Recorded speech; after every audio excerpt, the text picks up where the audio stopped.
الرسالة فصلى الله تعالى عليه وعلى آله وأصحابه وبارك وسلم تسليما كثيرا كثيرا. أما بعد فيا معشر المسلمين،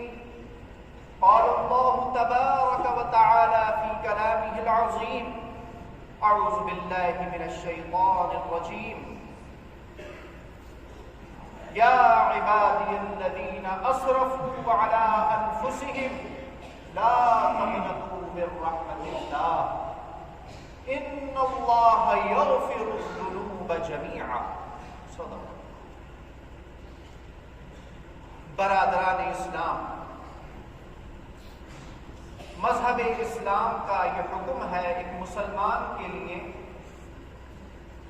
اور حدیثوں کے اندر جناب احمد مجتبی محمد مصطفیٰ صلی اللہ علیہ وآلہ وسلم کا بھی یہ فرمان ہے. مختلف حدیثوں کے مفہوموں سے یہ بات ہمیں پتہ چلتی ہے کہ ایک مسلمان بندے کو اپنا ذہن، دل و دماغ اور اپنی سوچ و فکر درمیانی رکھنا چاہیے، نہ زیادہ ادھر نہ ادھر، بلکہ بیچ کا راستہ. ہر چیز کے اندر قرآن اور حدیث سے اسی طرح کی باتیں معلوم ہوتی ہیں.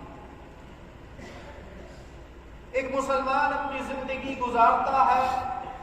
اور اگر اللہ تعالیٰ کا کرم اس کے اوپر ہوتا ہے تو ہمیشہ اپنے دل میں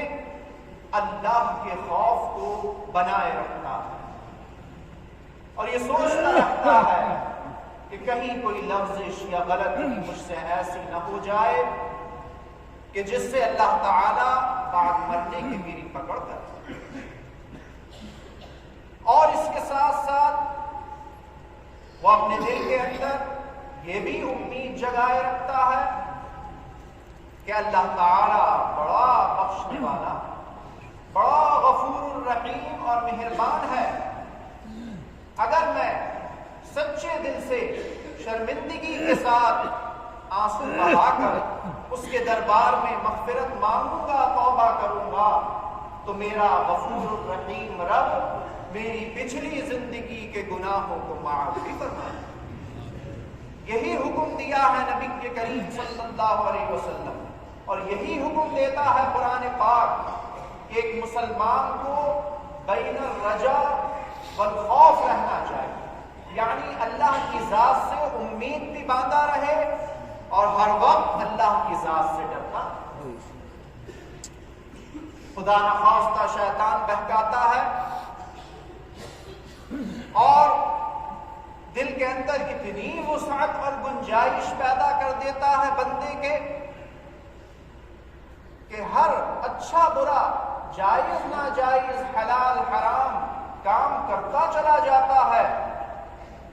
اور اللہ کو غفور الرحیم سمجھتا رہتا ہے. یہ نہیں سمجھتا کہ وہ ذات ہے تو بہت غفور الرحیم، مگر دوسری طرف اس نے اپنی ناراضگی کا اظہار کرنے کے لیے جہنم کو بھی بنایا. تو خدا نخواستہ یہ جو میں وسعت پہ وسعت اور گنجائش پر گنجائش، آسانی پر آسانی، اپنی مرضی اور منشا کے مطابق اپنے کاموں میں، اپنی زندگی میں پیدا کر رہا ہوں، کہیں یہ وسعتیں اور گنجائشیں مجھے جہنم کے گڑھے میں لے جا کر نہ گرا. تو کچھ لوگ تو بے حد وسعت اور گنجائش پیدا کر لیتے ہیں، اور کچھ لوگ ایسے بھی ہوتے ہیں کہ اس قدر ڈرتے ہیں، اس قدر اللہ تعالیٰ کی ذات سے خوف کھاتے ہیں کہ وہ نا امیدی اور مایوسی کے قریب پہنچ جاتے ہیں، اور ان کے ذہن اور دماغ میں، دل میں یہ فکر بھر کر جاتی ہے کہ اب تو میرا کچھ ہونے والا نہیں، اب میں کیا سدھروں گا، میری زندگی کے اتنے برس گزر گئے،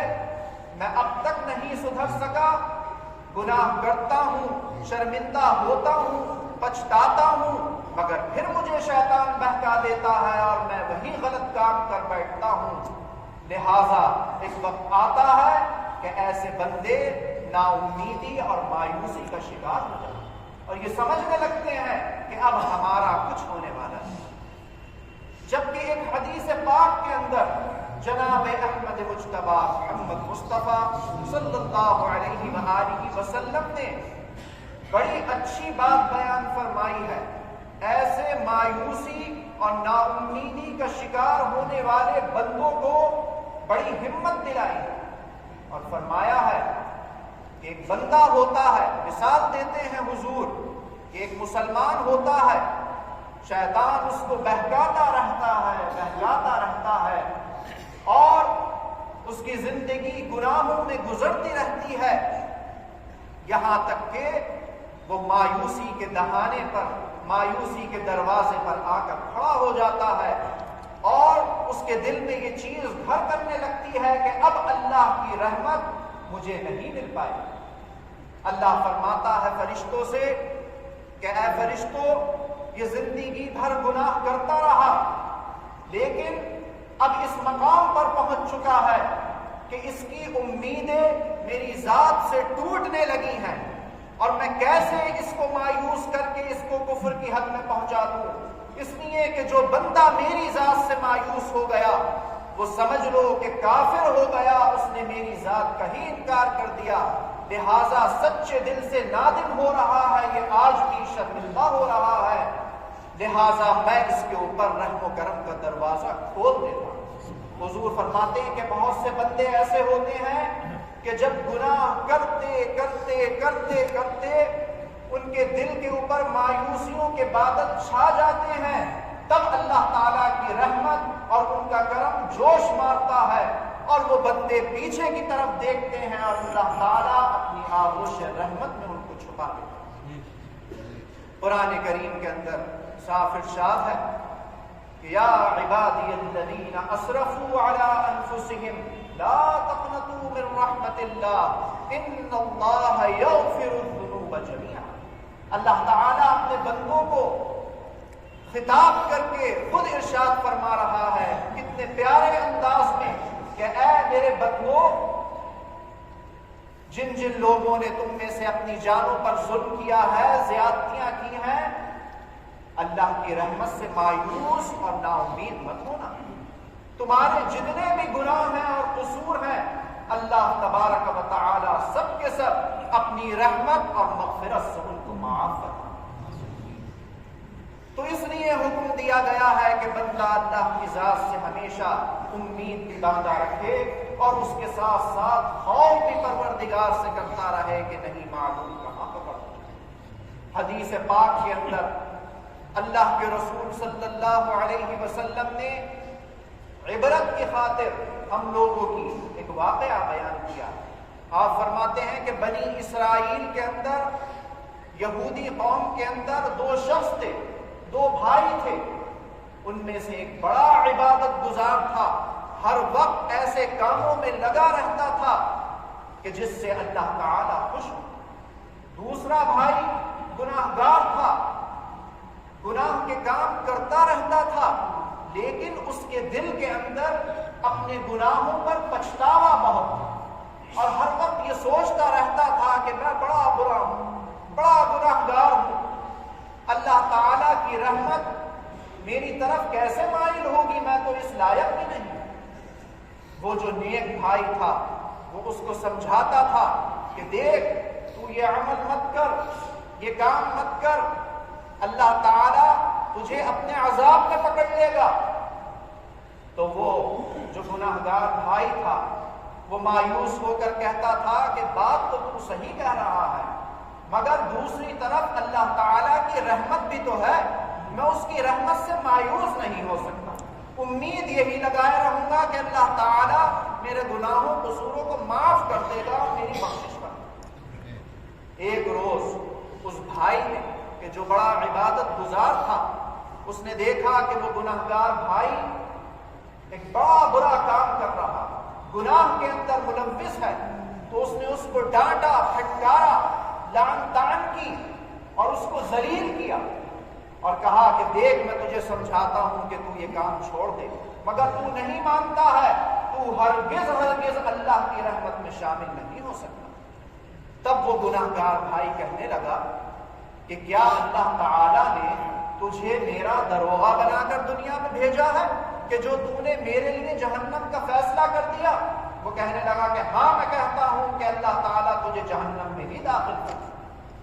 اللہ تعالیٰ سب دیکھتا ہے، فرشتوں کو حکم دیا، فرشتوں دونوں کی روحوں کو قبض کر لو۔ دونوں کی روحوں کو قبض کیا گیا، اور جب دربار خداوندی میں پیش کیا گیا تو اللہ تعالیٰ نے جو عابد تھا، نیک تھا، اس سے یہ فرمایا کہ تو ایسی باتیں کیوں کرتا تھا کہ جس سے اس کا دل ٹوٹے؟ اس کو سمجھاتا کیوں نہیں تھا؟ نیکیوں کی طرف اس کی ترغیب کیوں نہیں دلاتا تھا؟ وہ خاموش ہو گئے، کوئی جواب نہیں تھا۔ اللہ تعالیٰ نے فرمایا کہ باوجود اس کے کہ یہ گناہگار ہے، مگر میری ذات سے اس نے امید نہیں توڑی، اور ہمیشہ